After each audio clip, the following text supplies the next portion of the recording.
Bonjour internaute, dans cette vidéo, je vais te révéler la réelle utilité de créer un ramassage de déchets. Je vais t'expliquer aussi comment, si toi tu as envie de créer ta propre collecte de déchets, tu peux faire, que ce soit avec tes amis ou au niveau de ta ville ou ta région. Mais surtout, ce que j'ai envie de faire, c'est de te montrer concrètement comment ça se passe sur place, une collecte de déchets. Parce que je sais pas si tu me suis sur Instagram, mais cet été, je t'avais demandé ton avis en story et j'aurais besoin de ton avis sincère sur une question. Parce qu'il y avait Suez qui m'avait contacté. Alors, Suez, pour rappel, c'est une des entreprises françaises qui gère en gros nos déchets et nos eaux usées. En gros, quand toi et moi on fout de la merde dans la poubelle et qu'on fout du desktop dans l'évier, et ben c'est eux qui doivent gérer derrière. Et en fait, je t'avais demandé ton avis parce que je m'étais dit, je me méfie un peu du greenwashing. Tu sais, c'est quand ces sociétés utilisent quelqu'un pour avoir une belle image, sauf que derrière, c'est pas dingue. Et puis, vous avez été super nombreux à me dire, mais Alex, s'il y a des moyens pour faire des projets à dimension écologique, vas-y, essaye. Si c'est dans tes valeurs, tente le coup. Est-ce que oui ou non, je devrais le faire ou en fait je me plante et en fait c'est le diable, il faut surtout pas le faire. Qu'est-ce que t'en penses? Ce qui fait que j'ai continué de discuter avec eux et ils ont tenu leur engagement. Du coup aujourd'hui on est sur la plage de Bidart près de Biarritz où on va organiser un ramassage de déchets en collaboration avec Suez, où on vient soutenir une association locale qui est la Water Family, qui fait des choses incroyables toute l'année pour l'écologie et pour l'eau. Bon alors le temps fait un peu flipper mais on y croit. Alors, la question c'est pourquoi faire un ramassage de déchets? On s'est dit que commencer par un projet à taille humaine qui puisse en inspirer d'autres qui auraient envie de reproduire ce genre d'initiative, ce serait une bonne chose. Et puis moi ça me permet aussi de voir l'état d'esprit, le vrai investissement de Suez sur le terrain. Aussi parce que le plastique, même en hiver, c'est un problème. Les courants marins ils ramènent pas du plastique que quand il fait beau, donc ça c'était un petit clin d'œil. C'est aussi une façon simple et ludique de sensibiliser les gens aux gestes écologiques simples, le tri des déchets, ne pas jeter des papiers. Et puis tout simplement c'est un engagement citoyen facile quand on a envie de s'investir de façon simplement ponctuelle.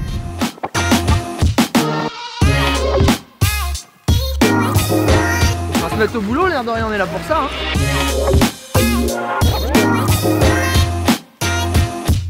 Bon Florent, la grande question c'est quand on fait un ramassage de déchets, de quoi on a besoin? Première chose, une grosse dose de motivation. Ça c'est bon. Là tu vois il y a des gens, je suis là, on est chaud. Quoi d'autre? Ok, c'est parti. D'un sac, sac. Les déchets. Ok. C'est pas n'importe quel sac. En plastique recyclé. Ah bien. S'en procurer facilement? On peut s'en procurer facilement. Ok, pas de problème. Super. Et d'autres? Les gants. C'est pour protéger, j'imagine, au cas où tu chopes des déchets. Alors aujourd'hui c'est pour la sécurité en premier, ouais, mais aussi pour se réchauffer parce qu'il fait pas super chaud. Tu m'étonnes.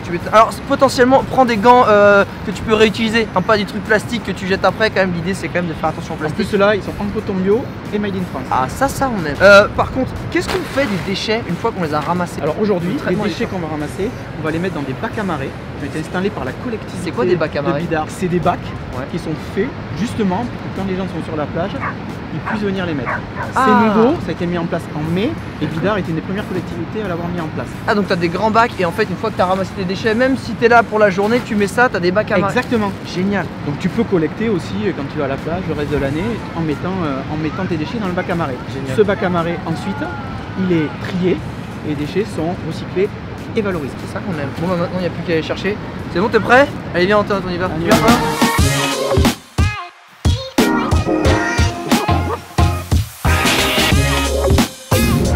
Sophie, toi qui es de la Water Family, c'est ta spécialité. Comment on fait pour organiser une collecte de déchets comme ça?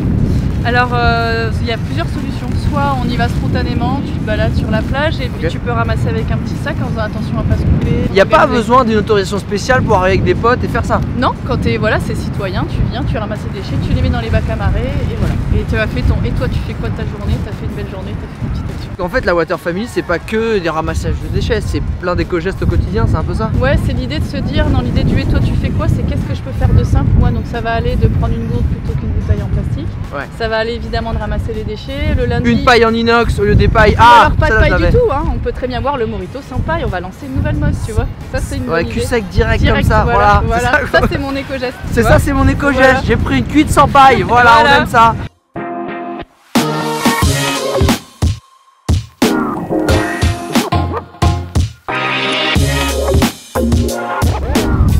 Toi qui es experte en qualité de l'eau et de l'environnement, c'est quoi le constat aujourd'hui justement sur la qualité maritime en France?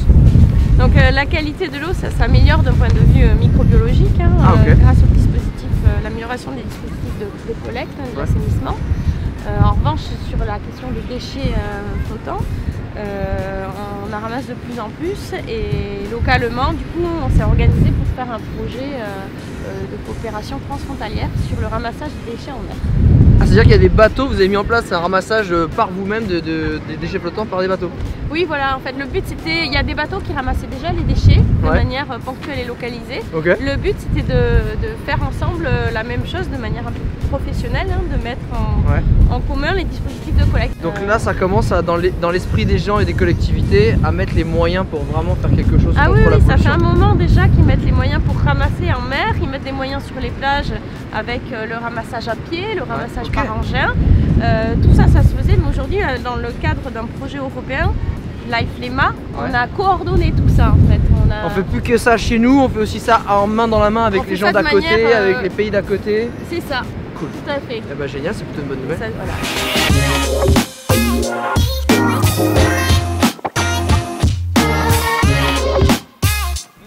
Alors attention, on a un invité de marque, Louri l'Explorer, le mec qui a quand même traversé un glacier en Islande en ramassant tous les déchets sur son passage. Comment ça va? T'es toujours pieds nus, c'est pas une légende. Ça va Loris? Ça mec? Ouais, carrément. Pourquoi t'es venu à un ramassage de déchets? Parce que c'est chez moi, que c'est accessible, que j'aime bien aller surfer, que j'aime bien que les plages soient propres. Parce que pour moi c'est super important en fait d'essayer de cleaner un peu la planète. On utilise tous du plastique. C'est important pour moi que les océans soient préservés, c'est notre but. Se sentir utile, ce qui se passe pour l'environnement. Je pense que on est la génération qui peut faire que ça peut changer. Il y a du mal de dos ou pas? C'est juste aussi, pour la classe. Aussi. Mal de dos pour la classe, il y a un peu de tout. Est-ce que tu arrives à prendre le petit truc bleu là? Bah oui. Tu arrives là? Ah bien, la précision! Mais moi dans mon sac j'aurais l'impression de travailler comme ça. C'est des micro-déchets, c'est du plastique qui s'est dégradé dans la mer, qui est devenu des minuscules billes que les poissons mangent et que vu que les pêcheurs pêchent des poissons et les vendent, nous on mange du poisson avec du plastique. Et c'est pas meilleur le poisson que le plastique? Non. Si on pouvait faire ça à l'échelle nationale, même dans les océans, les campagnes, les villes, la montagne, faire ça une journée par an, c'est pas énorme, mais si tout le monde en France le fait par exemple, ça peut vraiment avoir un impact positif.